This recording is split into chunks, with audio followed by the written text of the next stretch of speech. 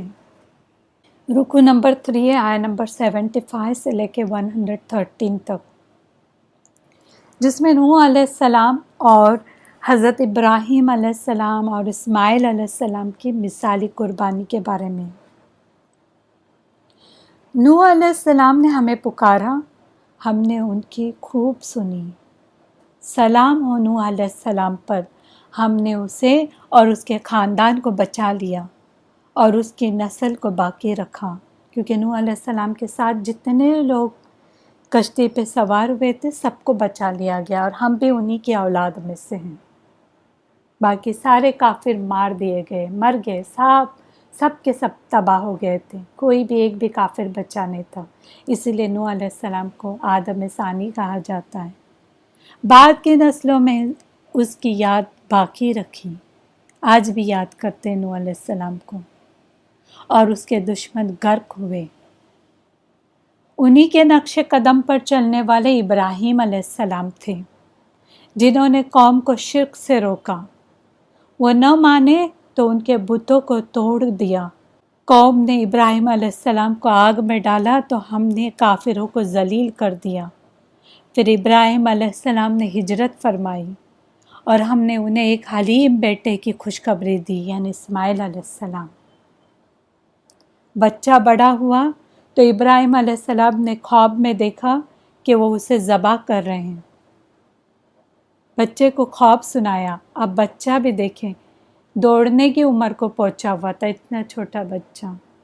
اسے پتا تھا میرا باپ نبی ہے اور نبی کا خواب سچا ہوتا ہے. تو جب بچے کو خواب سنایا تو اس نے کہا جو حکم ملا ہے اسے پورا کیجیے ابا جان، جو کہا گیا ویسے ہی کرو، مجھے ذبح کر دو، میں صبر کروں گا. کیسا بچہ تھا، کیسی تربیت کی تھی. ابراہیم علیہ السلام نے بیٹے کو ماتھے کے بل گرا دیا. کتنا کٹھن وقت ہوگا، کتنا مشکل وقت ہوگا کہ کوئی باپ اپنے بیٹے کو ذبح کرنے لے کے جائے. تو ہم نے کہا ابراہیم تو نے خواب سچا کر دکھایا. یہ واقعی بڑی آزمائش تھی، بہت بڑی آزمائش، اگر کہا جائے تو بہت بڑی آزمائش تھی کہ اپنے ہی بیٹے کو قتل کرنا، اپنے ہی بیٹے کو ذبح کرنا. سلام ہو ابراہیم علیہ السلام پر. پھر ہم نے ان کو اسحاق اور یعقوب علیہ السلام عطا فرمائے، یعنی اسحاق علیہ السلام کے بیٹے پھر یعقوب علیہ السلام.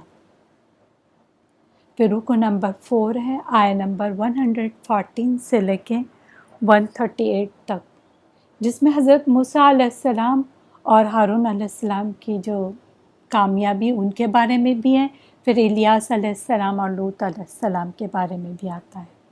ہم نے موسیٰ علیہ السلام اور ہارون علیہ السلام پر احسان فرمایا، انہیں بڑے مصیبت سے نجات دی، فرعون سے نجات ملی تھی نا. انہیں کتاب بخشی، سیدھا راستہ دکھایا، آنے والی نسلوں میں ان کا ذکر خیر چھوڑا. سلام ہو موسیٰ علیہ السلام اور ہارون علیہ السلام پر. پھر الیاس علیہ السلام بھی پیغمبر تھے. انہوں نے قوم سے فرمایا کہ تم اللہ کو چھوڑ کر بال کی پوجا کرتے ہو. بال ایک ان کی مورتی تھی، اس کی وہ لوگ پوجا کرتے تھے. الیاس علیہ السلام کی جو قوم تھی، دیکھیں الگ الگ نام رکھے ہوئے تھے ہر مورتیوں کی. انہوں نے قوم نے جھٹلایا. قوم نے جب جھٹلا دیا تو کیا ہوا، وہ اللہ کے عذاب میں گرفتار ہو گئے. الیاس علیہ السلام کی قوم. سلام ہو الیاس علیہ السلام پر. پھر لوط علیہ السلام بھی پیغمبر تھے، ہم نے ان کو ان کی بیوی کے علاوہ ان کے اہل کو بچا لیا اور ان کے دشمنوں کو تباہ و برباد کر دیا۔ پھر سورہ صافات کا لاسٹ رکوع آتا ہے، رکوع نمبر 5، آیہ نمبر 139 سے لے کے 182 تک، جس میں حضرت یونس علیہ السلام اور ساتھ ساتھ توحید پرستوں کی جو کامیابی ہے اس کے بارے میں آتا ہے۔ یونس علیہ السلام بھی رسول تھے، وہ بھری ہوئی کشتی کی طرف دوڑے۔ اب دیکھیں یونس علیہ السلام کو اللہ کی طرف سے حکم نہیں آیا تھا کہ اس بستی سے نکل جاؤ۔ جب اللہ کا حکم نہ آئے تو کوئی بھی رسول ہو اسے اس بستی سے نکلنے کا حق نہیں ہوتا ہے۔ جیسے آپ صلی اللہ علیہ وسلم کو جب ہجرت کا حکم آیا تب انہوں نے ہجرت کی، لیکن یہ جو قوم تھی یونس علیہ السلام کی، وہ ماننے تیار نہیں تھی، جھٹلا رہی تھی، تو بیزار آ کر اللہ کے حکم آنے سے پہلے یہ اس قوم سے نکل گئے۔ اگر رسول اتنی سی بھی چھوٹی غلطی کرتا ہے، حالانکہ یہ اگر غلطی عام انسان کرے تو وہ پکڑ میں نہیں آتی، لیکن رسول یہ غلطی کرے تو بہت بڑی پکڑ ہوتی ہے اس کی۔ تو ان کو اس سزا کے طور پہ کیا ہوا، وہ بھری ہوئی کشتی کی طرف دوڑے۔ اب بھری ہوئی کشتی سے ایک انسان کو نیچے اتارنا تھا، اس لیے کیا کیے، قرعہ اندازی کیے، دیکھتے ہیں کہ کون اس میں سے انسان ہے جس کو ہم کشتی سے نکال دیں۔ اب کچھ نے کہا وہ کشتی سے اس لیے نکال رہے تھے کیونکہ ایک انسان کو نکالیں گے تو پھر وہ ڈوبنے کے چانسز نہیں تھے کشتی کے، اور کسی نے کہا کہ وہ جو کشتی والے تھے ان کو پتہ تھا کہ یہ جو ہوتا ہے کشتی ڈوبنے کے چانسز جو ہوتے، یا وہ کشتی بالکل راؤنڈ اینڈ راؤنڈ ہو رہی تھی، تو انہیں یہ ایسا لگا کہ اس میں کوئی تو غلام بھاگ کے آیا ہوا ہے، تو کوئی نہ کوئی ایسا غلام ہے جو بھی ہے، لیکن کشتی سے ایک انسان کو نکالنا مقصود تھا۔ تو انہوں نے قرعہ اندازی کی، قرعہ ڈالا گیا کہ اس میں سے کس انسان کو نکالنا ہے، سمندر میں پھینکنا ہے۔ تو 3 بار جب قرعہ اندازی کی تو اس میں یونس علیہ السلام کا ہی نام نکلا، ان کو نکلنا ہی پڑا۔ اور پھر جیسے ہی وہ پانی میں گئے، سمندر میں گئے، تو مچھلی نے لقمہ بنا لیا، مچھلی کے پیٹ میں چلے گئے یونس علیہ السلام۔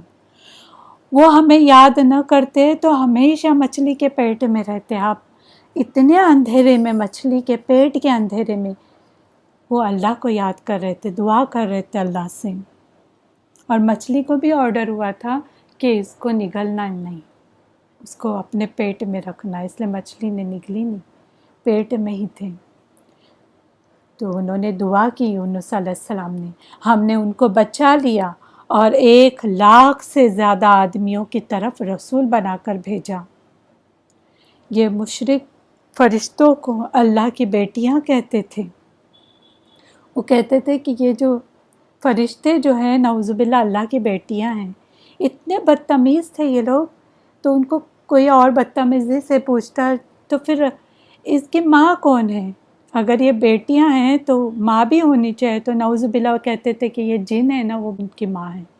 یعنی آگے آئے گا کہ انہوں نے، اب دیکھیں آگے کیا آتا ہے، انہوں نے کتنا غلط فیصلہ کیا، اللہ اور جنوں کے درمیان رشتہ داری قائم کر دی۔ کتنا بڑا یہ فیصلہ، انہوں نے کتنی بڑی بات کہی۔ یہ اللہ ان کے ہر شرک سے پاک ہے۔ یہ مشرک اور ان کے معبود صرف اسی کو گمراہ کر سکتے ہیں جو دوزخ کا ایندھن بننے والے ہیں۔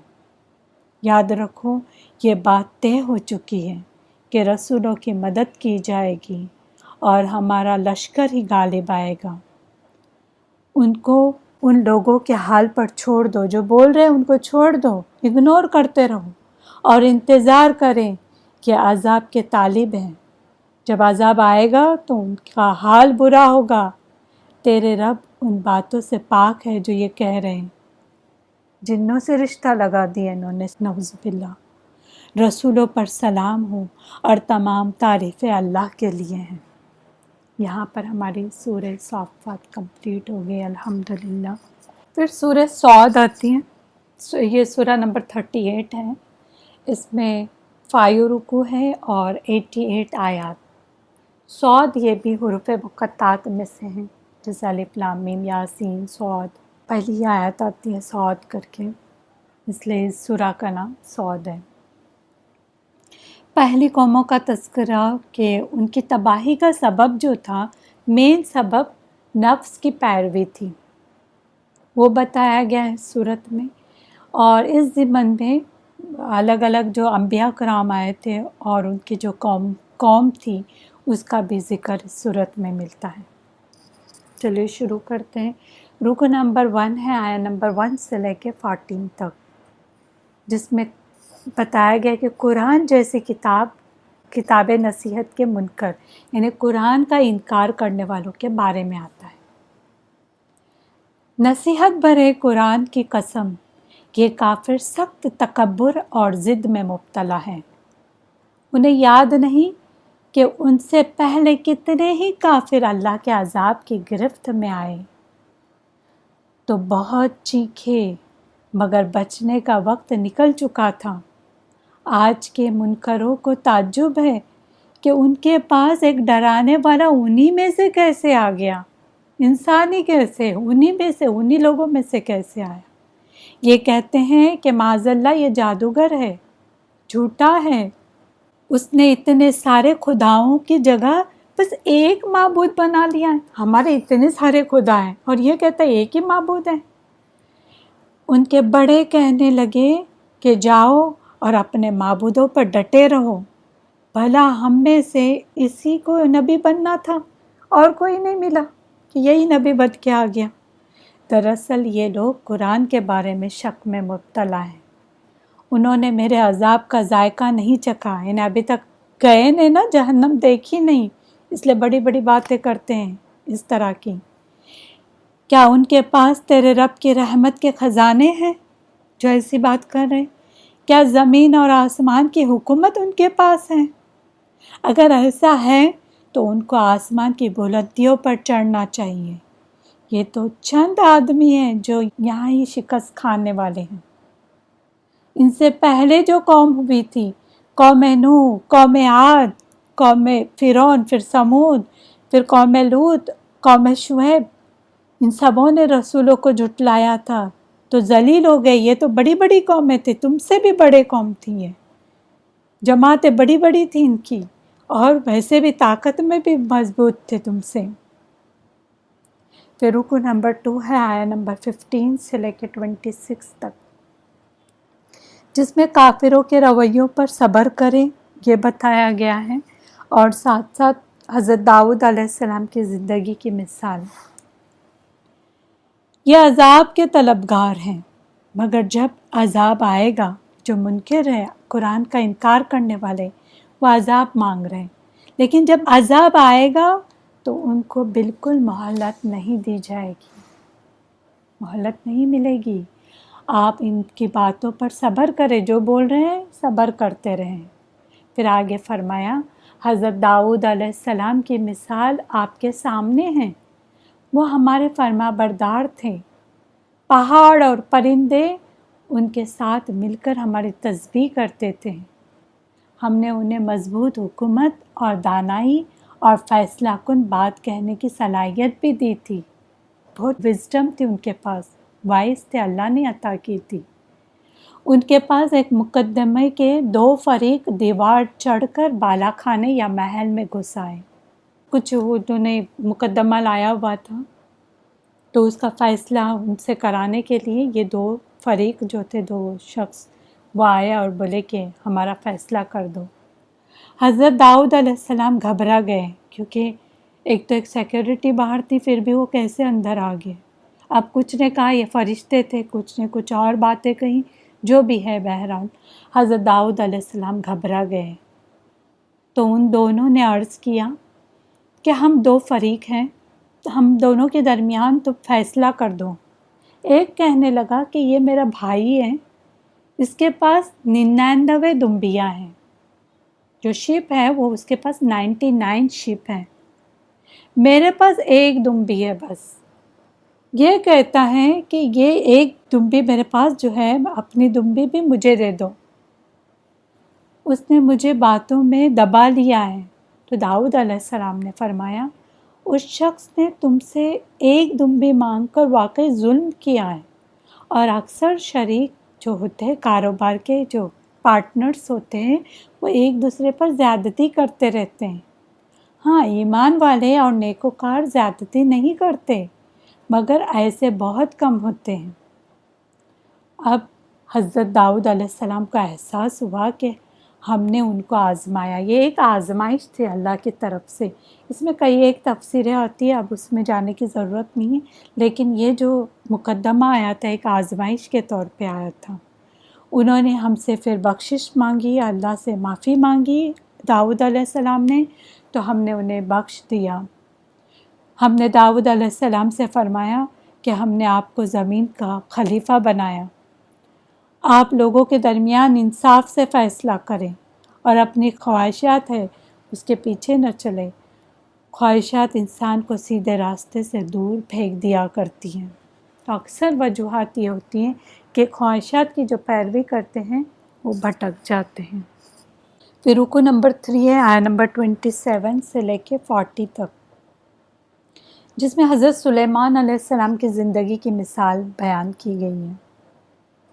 ہم نے آسمان اور زمین کا نظام بیکار نہیں بنایا۔ ہم ایمان والوں اور بدکاروں کو بھی ایک جیسا نہ کریں گے، یعنی ایمان والے اور بدکار ایک جیسے نہیں ہو سکتے۔ بدکار جو ہے وہ جہنم میں جانے والے، اور جو ایمان والے ہیں وہ جنت میں جانے والے۔ وہ ایک دوسرے کے جیسے کیسے ہو سکتے؟ ایک جیسے نہیں ہو سکتے۔ یہ کتاب مبارک ہم نے غور کرنے اور نصیحت حاصل کرنے کے لیے نازل فرمائی ہے۔ تو کیا مقصد ہے، اور کیا مقصد ہے قرآن بھیجنے کا؟ کہ تم اس پر غور و فکر کرو اور نصیحت حاصل کرو۔ پھر آگے فرمایا ہم نے داؤد علیہ السلام کو سلیمان علیہ السلام عطا فرمائے۔ ان کے بیٹے تھے سلیمان علیہ السلام، داؤد علیہ السلام کے بیٹے تھے۔ وہ بہت اچھے بندے تھے۔ ایک دن ان کے سامنے تیز بھاگنے والے گھوڑے پیش کیے گئے، تو انہوں نے کہا میں نے مال کی محبت اپنے رب کی یاد سے غافل ہو کر اختیار کی ہے۔ یعنی یہ ایسے الگ الگ تفسیر آئی ہے۔ ایک تفسیر یہ ہے کہ ان کی نفل نماز تھی کچھ، وہ انہوں نے ڈیلے کر دی تھی اس کی وجہ سے، گھوڑوں کی وجہ سے، تو خود ہی ان کو فیل ہو گیا بعد میں، یہاں تک کہ جب وہ گھوڑے نگاہ سے اوجھل ہونے لگے تو آپ نے ان کو واپس لانے کا حکم دیا۔ پھر ان کی پنڈلیوں اور گردنوں پر ہاتھ پھیرنے لگے۔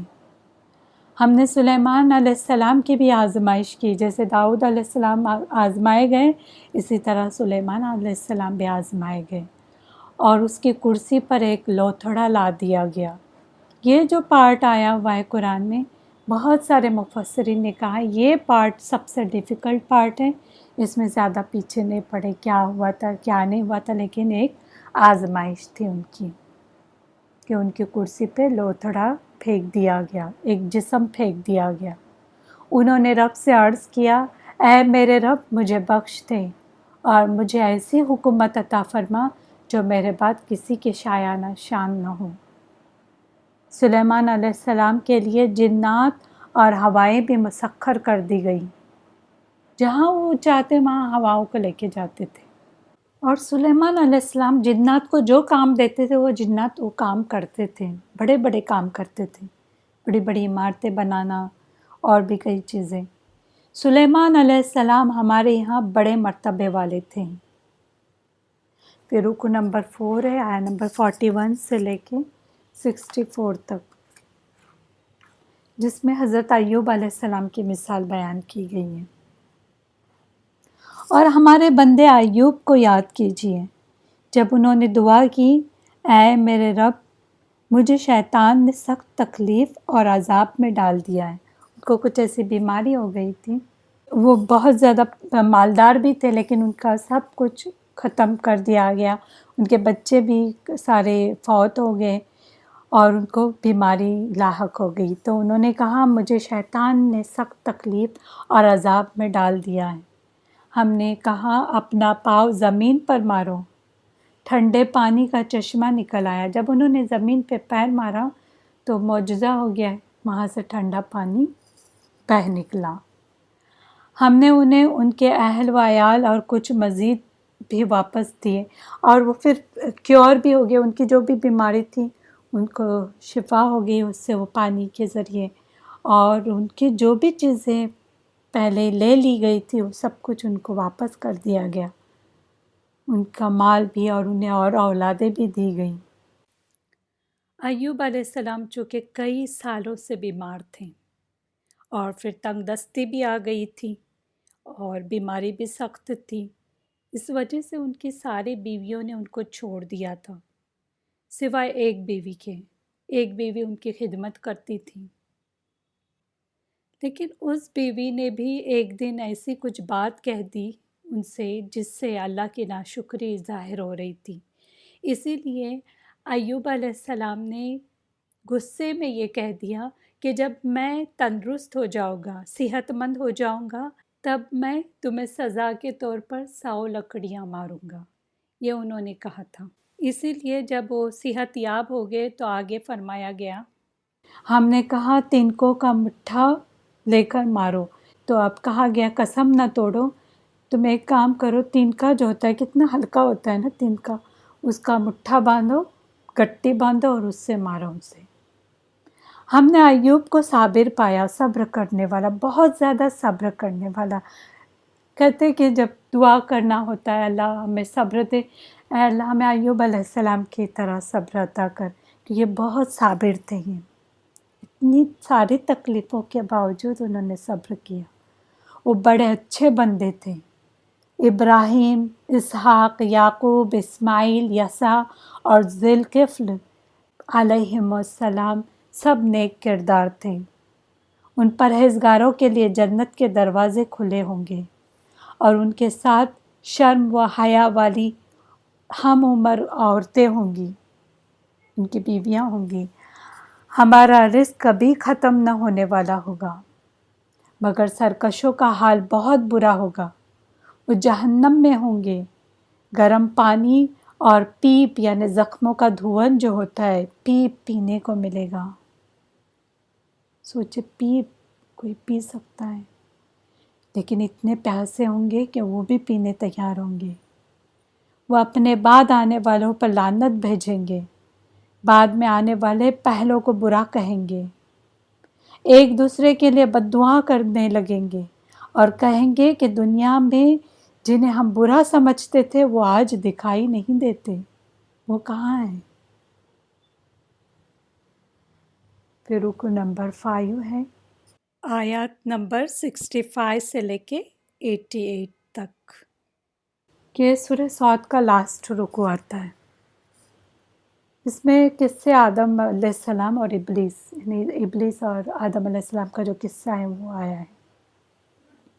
آپ اعلان کر دیں میں تو ڈرانے والا ہوں، اللہ کے سوا کوئی معبود نہیں، وہ زمین اور آسمان کا رب ہے۔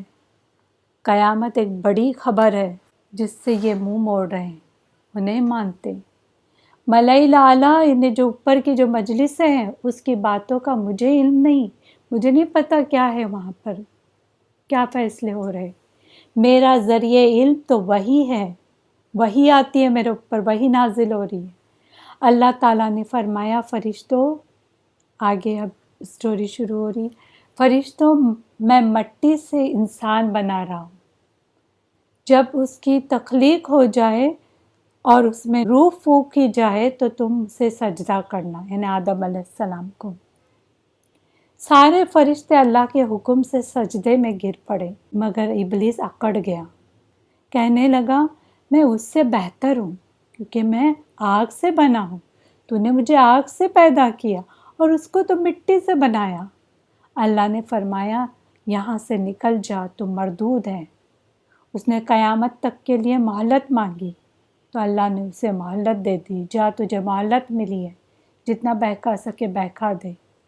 اس نے کہا میں تیرے چنے ہوئے بندوں کے سوا سب کو گمراہ کروں گا، جتنے لوگ ہیں ان کو گمراہ کروں گا۔ اللہ نے فرمایا میں ان سب کو جہنم میں بھر دوں گا۔ آپ فرما دیجئے یہ قرآن تو تمام جہانوں کے لیے نصیحت ہے، میں تم سے کوئی اجر نہیں مانگتا ہوں، تھوڑی مدت ہی گزرے گی کہ تمہیں اس کا حال معلوم ہو جائے گا۔ الحمدللہ یہاں پر ہماری سورہ صاد کمپلیٹ ہوئی۔ نیکسٹ سورہ آ رہی ہے سورہ زمر۔ سورہ زمر یہ سورہ نمبر 39 آتی ہے اور اس میں 8 رکوع ہے، آیات 75 ہیں۔ الزمر کا مطلب کیا ہوتا ہے؟ گروہ، ٹولیاں جو ہوتی ہے، جماعتیں، اس کو کہتے ہیں زمر۔ رکوع 8 میں آیت نمبر 71 اور 73 میں چونکہ زمرہ کر کے ورڈ آیا ہوا ہے، اسی لیے اس سورہ کا نام الزمر ہے۔ اس سورت کا جو عنوان ہے وہ یہ ہے کہ اخلاص فی العبادہ، یعنی عبادت میں اخلاص، عبادت اخلاص کے ساتھ کی جائے، اور اللہ کے انعامات حاصل کرنے کے لیے ضروری ہے کہ بندے کا سر اس کی بارگاہ میں ہمیشہ جھکا رہے۔ اور کیا چیز ہے اس سورہ میں؟ اخلاص کے ساتھ اس کی عبادت کی جائے، یہ مین ٹاپک آئے گا اس سورہ کے اندر۔ تو اخلاص اخلاص اخلاص کی بات آئے گی سورہ زمر میں۔ چلے شروع کرتے ہیں۔ رکوع نمبر 1 ہے، آیت نمبر 1 سے لے کے 9 تک، جس میں اللہ کی یاد اخلاص کے ساتھ اس کے بارے میں آتا ہے۔ اللہ عزیز و حکیم نے یہ کتاب حق کے ساتھ آپ صلی اللہ علیہ وسلم پر اتاری ہے۔ لازم ہے کہ لوگ خالص اللہ واحد کی عبادت کریں، یعنی اس کے ساتھ کسی کو شریک نہ ٹھہرائیں۔ جو لوگ دوسرے معبودوں کو اللہ کا قرب کا ذریعہ بنائے بیٹھے ہیں، اللہ ان کے درمیان قیامت کے دن فیصلہ کرے گا۔ کیونکہ کچھ لوگ کیا کہتے ہیں، ہم دوسرے معبود یا دوسرے جو شریک بنائے ہوئے ہیں ان کے ذریعے ہمارا جو رب ہے وہ ہمارے قریب ہوتا ہے اور وہ لوگ ہماری سفارش کریں گے۔ تو یہی بتایا جا رہا ہے جو یہ بات کرتے ہیں ان کے درمیان اللہ قیامت کے دن فیصلہ فرمائے گا۔ جھوٹے اور ناشکرے ہدایت نہیں پائیں گے۔ اللہ تعالیٰ اپنی مخلوق میں سے اولاد بنانے سے بالکل پاک ہے۔ جو لوگ کہتے ہیں کہ اللہ نے نعوذ باللہ اولاد بنا رکھی ہے، ساری کائنات پر اس کا اختیار ہے۔ یہ نظام اللہ تعالیٰ نے انتہائی حکمت کے ساتھ قائم کیا ہے۔ رات اور دن کا آنا جانا، سورج اور چاند کی گردش اسی کے حکم سے ہے۔ اسی نے انسان کو اور اسی نے مویشی جو ہوتے کیٹلز، اس کے 8 جوڑے بنائے۔ اب دیکھیں اس کے بارے میں، جیسے اونٹ، گائے، بھیڑ اور بکری، یہ کتنی ہیں؟ 4 قسم ہیں، اور اس کی نر مادہ ملا کے کتنے ہوتے ہیں؟ 8 جوڑے۔ تو یہ اہل عرب کیا کرتے تھے؟ ان کو پالتے تھے، اور انہیں نے کیا کیا ہوا تھا؟ شرکیہ رسمیں ایجاد کی ہوئی تھی کہ یہ عورتوں کے لیے یا مردوں کے لیے ہیں، پھر مردہ رہا تو یہ کریں گے۔ تو شرکیہ رسمیں انہوں نے ایجاد کی ہوئی تھی۔ اور آج ہمارے یہاں کیا کرتے ہیں؟ جانوروں کا جو دودھ ہوتا ہے نا، وہ مزاروں پہ چڑھاتے ہیں۔ تو وہی آج بھی وہی کر رہا ہے انسان، لیکن طریقے الگ الگ انہوں نے اپنائے ہوئے ہیں۔ ویسے بھی قرآن ہر ایک کے لیے، قیامت تک کے لوگوں کے لیے۔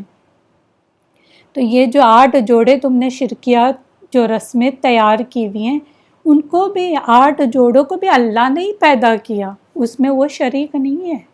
اور آگے فرمایا، اور اسی نے تمہاری ضروریات کے سامان جو بھی ہے وہ اس کا انتظام فرمایا۔ اسی نے ماؤں کے پیٹوں میں 3 تاریک پردوں کے اندر انسان کی پرورش فرمائی۔ اگر بچے کو ہی دیکھا جائے ماں کے پیٹ میں 3 پردوں میں کیسا رہتا ہے؟ پہلے تو ماں کا پیٹ، یہ پہلا پردہ، پھر ماں کا جو رحم ہوتا ہے، اونب ہوتا ہے، وہ سیکنڈ پردہ، اور رحم کے اندر ایک جھلی جیسی ہوتی ہے، پردہ جیسا ہوتا ہے، وہ 3rd پردہ۔ اور یہ اللہ نے کب بتائے تھے؟ سائنٹسٹ کو اب پتہ چل رہا ہے۔ یہ ایمبریولوجی جو ہے ریسنٹلی 40 ایئرس اور میگزیمم 50 ایئرس سے ڈیولپ ہوئی، تب یہ سائنسدانوں کو پتہ چلا، لیکن اللہ نے 1500 سال پہلے ہی بتا دیا کہ یہ جو بچہ پیٹ میں ہوتا ہے 3 اندھیروں میں، 3 پردوں میں پل رہا تھا۔ اور اسی وجہ سے کچھ سائنٹسٹ نے اسلام بھی ایکسیپٹ کیا کہ یہ کیسے پتہ تھا، یہ رب ہی بتا سکتا ہے۔ اور آپ صلی اللہ علیہ وسلم چونکہ لکھے پڑھے نہیں تھے اور انہیں یہ چیز معلوم تھی، تو انہوں نے اسلام بھی ایکسیپٹ کیا۔ کئی چیزیں ایسی تھیں قرآن میں جس کی وجہ سے وہ ایکسیپٹ کیے۔ پھر فرمایا وہ کسی کی بندگی اور شکر گزاری کا محتاج نہیں ہے. اگر تم شکر گزار نہیں بنتے ہیں تو اسے کوئی پرواہ نہیں ہے، تم مت بنو، لیکن تمہارا ہی نقصان ہے، بلکہ لوگ ہی اس کے محتاج ہیں. کیونکہ جب شکر کرتے ہیں ہم، کوئی چیز کوئی نعمت ہمیں ملتی ہے، ہم شکر گزاری ادا کرتے ہیں تو اللہ اس بندے کو وہی چیز یا اس سے اچھی چیز اور ادا کرتا ہے.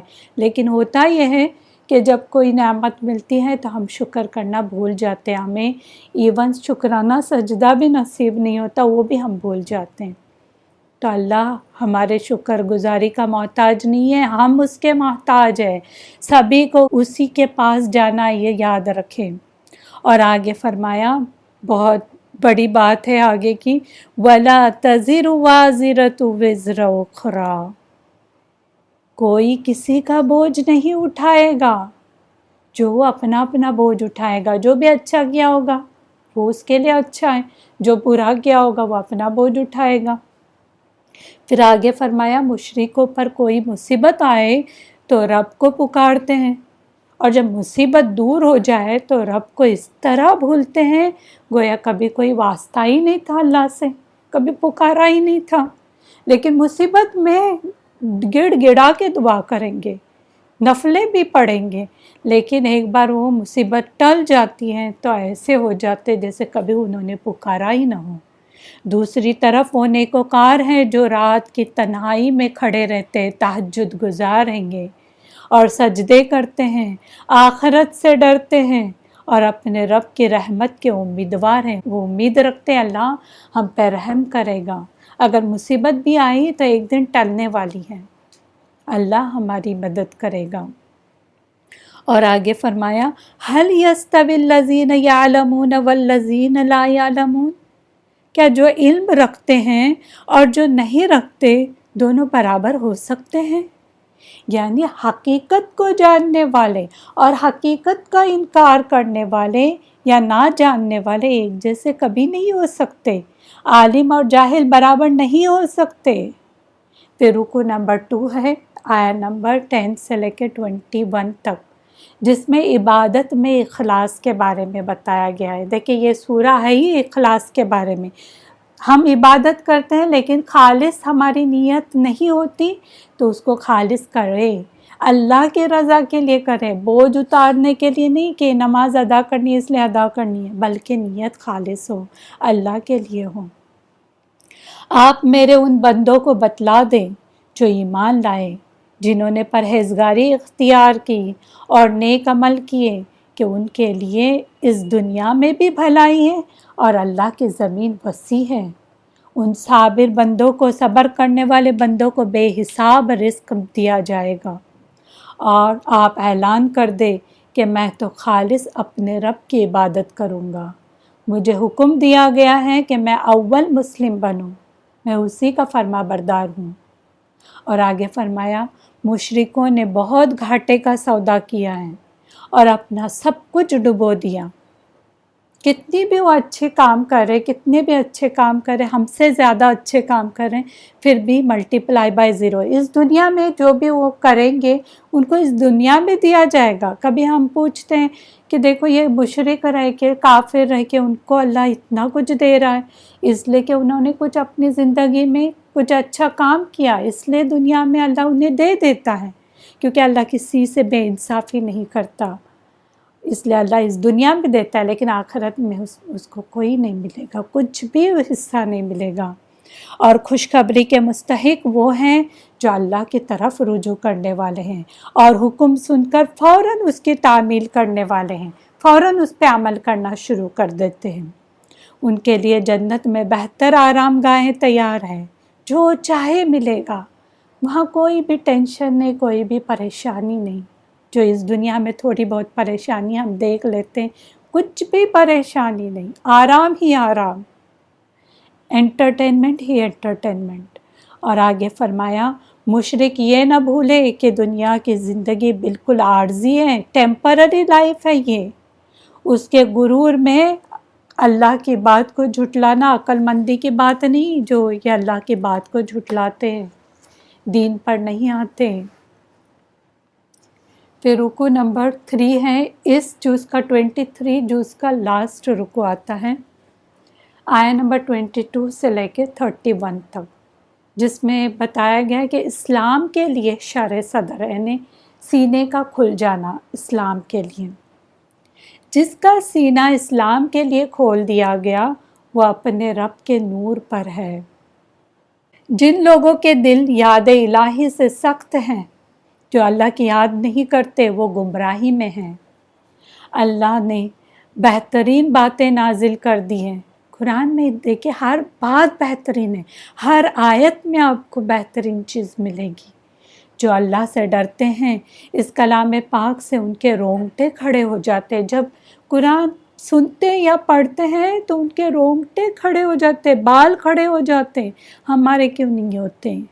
کیونکہ ہم اس طرح پڑھتے ہی نہیں، اور ان کے دل یاد الہی کی طرف مائل ہو جاتے ہیں۔ ہمیشہ اللہ کی یاد ان کے ساتھ ہوتی ہے۔